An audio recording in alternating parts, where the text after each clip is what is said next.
பி-ரோல்னா என்ன, அதை எப்படி யூஸ் பண்ணால் நம்மளோட வியூவர்ஸ் வந்து நம்மளோட வீடியோவை அதிக நேரம் பார்ப்பாங்க, அதை தான் இந்த வீடியோவில் பார்க்க போகிறோம். வாங்க வீடியோக்குள்ளே போகலாம். ஹலோ ஃப்ரெண்ட்ஸ், வணக்கம். என்னோட பேர் jeswyn. இந்த சேனலில் technology, audio video editing, YouTube tips and tricks இதை பற்றி தான் நான் பேசுவேன். ஒருவேளை உங்களுக்கு டெக்னாலஜி பிடிக்கும் அப்படின்னா இந்த சேனலை சப்ஸ்கிரைப் பண்ணிக்கோங்க. Okay, B-role. இந்த பி-ரோல் அப்படிங்கிற வார்த்தை பொதுவாக எடிட்டிங்கில் பயன்படுத்தக்கூடிய ஒரு வார்த்தை. பி-ரோல்னால் என்ன அப்படின்னு சொல்லி தெரிஞ்சுக்கணும் அப்படின்னா நீங்கள் வந்து முதலாவது ஏ-ரோல் அப்படின்னா என்னன்னு சொல்லி தெரிஞ்சுக்கணும். இந்த ஏ-ரோல் அப்படிங்கிறது என்ன அப்படின்னா, இப்போ நான் வந்து மெயினாக என்னுடைய வீடியோவில் நான் பேசிகிட்டு இருக்கிறேன். இப்போ இதுதான் நீங்கள் பார்த்துட்டு இருக்கிறது தான் வந்து ஏ-ரோல். இந்த ஏ-ரோலில் நான் பேசக்கூடிய விஷயங்களை எக்ஸ்பிளைன் பண்ணுறதுக்காக அல்லது இதில் நான் பேசுகிற கண்டென்ட்டை இன்னும் தெளிவாக மக்களுக்கு புரிய வைக்கிறதுக்காக நான் வேறு ஏதாவது ஒரு பிக்சர் அல்லது வீடியோவை இதுக்கு ரிலேட்டடாக நான் வந்து என்னுடைய வீடியோவில் பயன்படுத்தினேன் அப்படின்னா அதுதான் பி-ரோல். உதாரணத்துக்கு இது வந்து சின்ன ஒரு எல்ஜி ஃபோன்.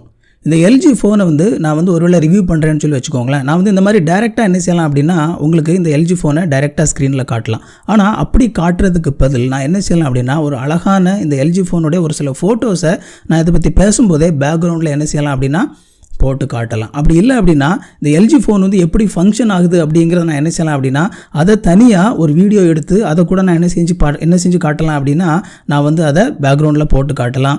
அது மட்டும் இல்லாமல் இந்த ஃபோன் வந்து எவ்வளோ சின்னதாக இருக்குது அப்படிங்கிறத சொல்கிறதுக்காக நான் வேறொரு பெரிய ஃபோன் கூட இந்த ஃபோனை பக்கத்தில் வச்சு நான் கம்பேர் பண்ணி என்ன செய்யலாம் அப்படின்னா அதையும் கூட ஒரு வீடியோவாக எடுத்து என்ன செய்யலாம் அப்படின்னா பேக்ரவுண்டில் நான் பேசிகிட்டு இருக்கும்போதே போட்டு காட்டலாம்.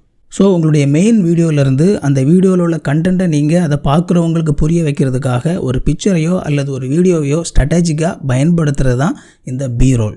இந்த பி-ரோலை வந்து நீங்கள் சக்ஸஸ்ஃபுல்லாக பயன்படுத்தினீங்க அப்படின்னா இந்த வீடியோவை பார்க்குறவங்க வந்து கண்டிப்பாக ரொம்ப நேரம் பார்ப்பாங்க. காரணம் என்னன்னு சொல்லி நீங்கள் பார்த்தீங்க அப்படின்னா பொதுவாக ஸ்டாட்டிக்காக ஒரே விஷயத்தை வந்து அந்த வியூவர்ஸ் வந்து அப்படியே பார்த்துக்கிட்டே இருக்கும்போது அவங்களுக்கு வந்து போர் அடிக்கும். ஆனால் நீங்கள் வந்து உங்களுடைய அந்த வீடியோவில் சீன்ஸை நீங்கள் மாற்றிக்கிட்டே இருக்கும்போது அது அவங்களுக்கு ஒரு இன்ட்ரெஸ்ட்டை அதிகமாக கொடுக்கும். அது மட்டும் இல்லாமல் உங்களுடைய வீடியோ வந்து இன்னும் கொஞ்சம் நேரம் பார்க்கணும் அப்படிங்கிற ஒரு ஆர்வத்தையும் அதிகமாக அது வந்து தூண்டும். அதனால் வியூவர்ஸ் வந்து வழக்கமாக உங்களுடைய வீடியோவை பார்க்குற நேரத்தை விட அதிகமான நேரம் உங்களுடைய வீடியோவை பார்ப்பாங்க. அது வந்து உங்களுடைய யூடியூப் சக்ஸஸ்க்கு வந்து கண்டிப்பாக ஹெல்ப் பண்ணும். ஸோ ஃப்ரெண்ட்ஸ், எப்படி சக்ஸஸ்ஃபுல்லாக உங்களுடைய வீடியோவில் இந்த பி-ரோலை பயன்படுத்துறது அப்படிங்கிற இந்த சின்ன ஒரு விஷயத்தை நீங்கள் கற்றுக்கோங்க. இந்த மாதிரியான சின்ன சின்ன விஷயங்கள் தான் நம்மளுடைய வீடியோவை ரொம்ப இன்ட்ரெஸ்டிங்கானதாகவும் ரொம்ப குவாலிட்டி அதிகமானதாகவும் மாற்றும். அதுதான் ஸ்டெப்பாக உங்களை இந்த யூடியூப்பில் சக்ஸஸ்க்கும் அழைச்சிட்டு போகும். ஓகே ஃப்ரெண்ட்ஸ், இந்த வீடியோ கண்டிப்பாக உங்களுக்கு யூஸ்ஃபுல்லாக இருந்திருக்கும் அப்படின்னு சொல்லி நான் நினைக்கிறேன். இந்த வீடியோ உங்களுக்கு பிடிச்சிருந்து அப்படின்னா லைக் பண்ணுங்கள். இந்த சேனல் இது வரைக்கும் சப்ஸ்கிரைப் பண்ணல அப்படின்னா சப்ஸ்கிரைப் பண்ணிக்கோங்க. நான் வீடியோ போடும்போது உங்களுக்கு நோட்டிஃபிகேஷன் வரணும் அப்படின்னு சொல்லி ஆசைப்பட்டீங்க அப்படின்னா அந்த பெல் பட்டன் அழுத்துறதுக்கும் மறக்காதீங்க. என்னோட டிஸ்கிரிப்ஷனில் நிறைய லிங்க்ஸ் இருக்குது, என்னுடைய பாட்காஸ்ட் லிங்க் கூட இருக்குது, அதையும் நீங்கள் செக் பண்ணி பாருங்கள். இன்னொரு வீடியோவில் சந்திக்கலாம். தேங்க்யூ. God bless you.